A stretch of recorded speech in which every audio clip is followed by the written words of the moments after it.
திருமணம் நிக்கா நஸ்ரியா ஜெய் பெருசாக பேசப்பட்ட ஒரு படம். இடையில வந்து ஒரு முஸ்லீம் அமைப்பு வந்து ஏதோ முஸ்லீம் ஆப்போசிட்டாக உள்ள இருக்குது அப்படின்னு சொல்லிட்டு தடை வாங்குற ட்ரை பண்ணி அதுக்கப்புறம் பேச்சுவார்த்தை நடத்தி அப்புறம் வெளிவர ஒரு படம். ரொம்ப இன்ட்ரெஸ்டிங்கான நாட்டு படத்துக்குள்ளே போய் பார்த்தீங்கன்னா உங்களுக்கு தெரியும். ஸோ அந்த நாட்டு அப்படிங்கிறத வந்து படத்தை வந்து புதுமையாக்குது அப்படின்னு நான் நினைக்கிறேன்.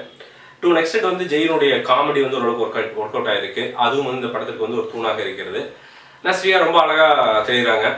பண்ணிக்கலாமே செஞ்சுக்கலாமே அப்படின்ற அந்த டைலாக்லாம் வந்து ஓரளவுக்கு வந்து நல்லா இருக்குது அப்படின்னு நான் சொல்லிக்க விரும்புகிறேன். சரிங்க, படத்தில் வந்து இதுக்கு மேலே சொல்கிறதுக்கு நல்லது அப்படின்னு என்னென்னு கேட்டிங்கன்னா, பெருசாக அங்கே வந்து உள்ளே சொல்கிறதுக்கு எதுவுமே இல்லை. அதாவது டைரக்டர் அனீஷ் வந்து எதை சொல்ல ட்ரை பண்ணுறாரு அப்படிங்கிறதே வந்து நமக்கு வந்து மண்டையை சொல்லிடுற மாதிரி இருக்குது.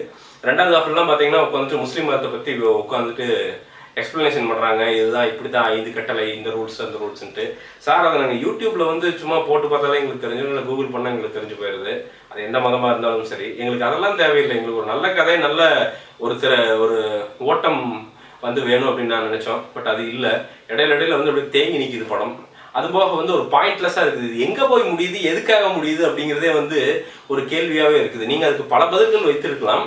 அதை வந்து நீங்கள் கன்வின்ஸோட பண்ணிடலாம் ஒரு பேட்டி வச்சு. ஆனால் பிரச்சனை என்னென்னா, ஒரு சாதாரண ஆடியன்ஸ்க்கு அது புரிய மாட்டேது அப்படிங்கிறதுக்காண்டி தான் வந்து வெளில வர ஆடியன்ஸ் என்ன சொல்கிறாங்கன்னா, என்னடா பாட்டை தவிர ஓகே ஒன்றுமே பெருசாக இல்லைடா அப்படிங்கிற மாதிரி சொல்லிட்டு வெளில வரான். ஸோ அதான் பிரச்சனை அப்படின்னு நான் நினைக்கிறேன். இதில் வந்து காமெடி அப்படின்ட்டு ஒருத்தர் பண்ணியிருக்காரு. அவர் என்ன பண்ணுறாருன்னு அவருக்கும் தெரியல, நமக்கும் தெரியல. சிரிப்பும் வர மாட்டேங்குது. அதுக்கு ஜெய்வே கமல் வந்து இன்னும் கொஞ்சம் எக்ஸ்டெண்ட் பண்ணி காமெடி பண்ண விட்டுருக்கலாம். அதே மாதிரி இந்த படத்துக்கு வந்து சினிமாட்டோகிராஃபி வந்து லோகநாதன் அப்படின்னு பண்ணியிருக்காரு. இந்த கால்குலேட்டரை வச்சு எடுத்தால் அப்படி இருக்கும் கிளாரிட்டி, அந்த மாதிரி இருக்குதுங்க சினிமாட்டோகிராஃபி. சில இடத்துலலாம் பார்த்தீங்கன்னா சும்மா அப்படியே பொறியாக அப்படியே சும்மா மலையாக ஊற்றுது. ரொம்ப ஒரு மாதிரி இன்ஃபீரியர் சினிமாட்டோகிராஃபி. சில சீன்லாம் நான் எதிர்பார்க்கவே இல்லை. ஸோ அதை வந்து மாற்றிக்கணும் அப்படின்னு நான் நினைக்கிறேன். காசி விஸ்வநாதன் வந்து இந்த படத்துக்கு வந்து எடிட்டிங் பண்ணியிருக்காரு. படம் வந்து கொஞ்சம் லாங்காக தெரிகிற மாதிரி இருந்தது. பட் அது வந்து காசி விஸ்வநாதனுடைய தப்பு மட்டும் சொல்லிட முடியாது. டைரக்டர் அனீஸ் அவர்களுடைய தப்பு அப்படின்னு சொல்லலாம். ஒரு மாதிரி பாயிண்ட்லெஸ்ஸாக பேன்ட்டு எல்லாரும் பேசிக்கிட்டே இருக்கிறங்காட்டிக்கு வந்து ரொம்ப அப்படியே இழுத்துட்டு ஜவு மாதிரி போகிற மாதிரி ஒரு ஃபீலிங் இருந்தது. ஒரு மனசை வந்து எதுவுமே அட்ராக்ட் பண்ணல. அதுதான் பிரச்சனையே. நல்ல லவ், நல்ல நாட்டு எல்லாமே ஓகே. ஆனால் வந்து பெருசாக அட்ராக்ட் பண்ணல. கிப்ரானுடைய இசை எந்தாரா அந்த பாட்டு வந்து நல்லா இருக்குதுங்க. மற்றபடி சொல்லிக்கிறவங்க ஒன்றுமே இல்லை. ஓப்பனிங் சாங் கொடூரம். அது வந்து அதை கொரியோகிராஃப் பண்ணியிருக்கிறது, அது திங்க் பண்ணியிருக்கிறதெல்லாம் பார்த்தீங்கன்னா ஒரு 25 வருஷத்துக்கு முன்னாடி அது பல படங்கள் வந்துருச்சு. ஒரு 100 படம் வந்துருச்சுன்னு நினைக்கிறேன். இதெல்லாம் 20 வருஷத்துக்கு முன்னாடியே.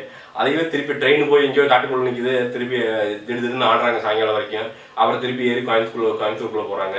அப்படி ஏதாவது ட்ரெயின் தான் சொல்லுங்கள் சார், நாங்களும் போகிறோம். எங்களுக்கெல்லாம் அப்படி நாங்கள் எதுவுமே பார்க்கல. என்ன சொல்கிறதுன்னு தெரியல சார். ஆக மொத்தத்தில் வந்து இந்த படம் அப்படிங்கிறது ஒரு சாதாரண படங்க. பெரிய இன்ட்ரெஸ்டிங்காக வந்து ஒரு விஷயம் உள்ள இல்லை.